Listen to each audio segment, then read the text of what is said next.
মোহাম্মদ আবু সাদিক কায়েম। ঢাকা বিশ্ববিদ্যালয় কেন্দ্রীয় ছাত্র সংসদের ইতিহাসে প্রথমবারের মতো বিশাল জয় পেয়েছে জামায়াত ইসলামীর ছাত্র সংগঠন ছাত্র শিবির। এই ফলাফলকে ছাত্রদলের জন্য একটি বিপর্যয় মনে করা হলেও বিজয়ীদের অভিনন্দন জানিয়েছে বিএনপি। যারা বিজয়ী তাদেরকে আমি অভিনন্দন জানাই। ডাকসুর নির্বাচনে বেশ বড় ব্যবধানে পরাজিত হয়েছে বিএনপির ছাত্র সংগঠন জাতীয়তাবাদী ছাত্রদল। জিততে পারেনি তাদের কোনো প্রার্থী। ২৪ জুলাই গণঅভ্যুত্থানের পর সবচেয়ে প্রভাবশালী রাজনৈতিক দল হিসেবে মাঠে আছে বিএনপি। তাদের ছাত্র সংগঠন হিসেবে ছাত্রদলও ঢাকা বিশ্ববিদ্যালয়ে তুলনামূলকভাবে সুবিধাজনক অবস্থানে ছিল। তারপরও ছাত্রদলের এমন পরাজয় কেন?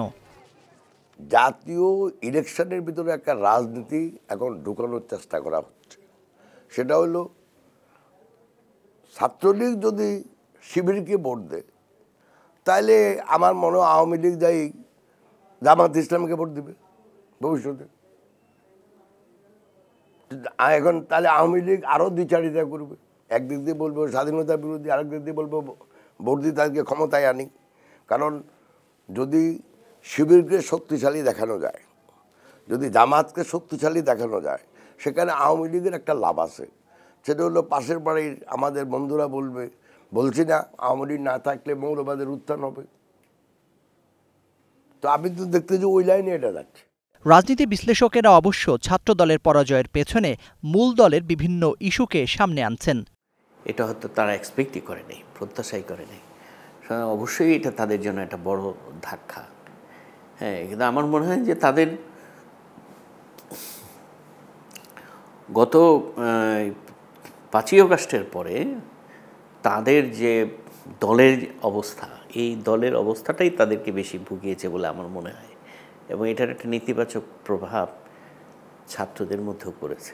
ইলেকশন স্ট্র্যাটেজির মধ্যে অনেকগুলো বিষয় অন্তর্ভুক্ত। একটা হলো যে মানে কি ন্যারেটিভ সে দিচ্ছে, আরেকটা হলো যে প্রচার করছে কীভাবে, তার প্রচারের ধরনটা কী, আরেকটা হলো পার্সোনালিটি ফ্যাক্টর যেটা ক্যান্ডিডেটের মধ্যে আসবে। এই সবগুলো জায়গাতে আমার মনে হয়েছে ছাত্রদল ছাত্র শিবিরের চেয়ে পিছিয়েছিল।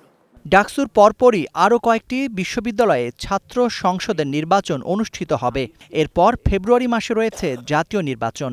তাই ডাকসু নির্বাচন বিএনপিকে কোনো বার্তা দিল কিনা এই প্রশ্ন ছিল দলটির নেতাদের কাছে। আমি এটার সাথে জাতীয় রাজনীতির কোনো তুলনাই করতে চাই না। আমি মনে করি দরকার নাই, এটাতে জাতীয় রাজনীতির কোনো প্রভাব পড়বে না। আমি বলেন যে বিএনপি উদ্বিগ্ন কিনা, বিএনপি চিন্তিত কিনা বিএনপির উপরে, এটা তো আমি বিশ্বাসই করি না।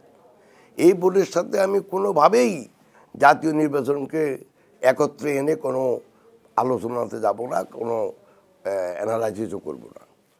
ডাকসুর মতোই জাকসু, রাকসু সহ সব নির্বাচন এমন শান্তিপূর্ণ হোক, এই প্রত্যাশাও করেন রাজনীতিবিদ ও বিশ্লেষকেরা। Zakaria Ahmed, star news, Dhaka.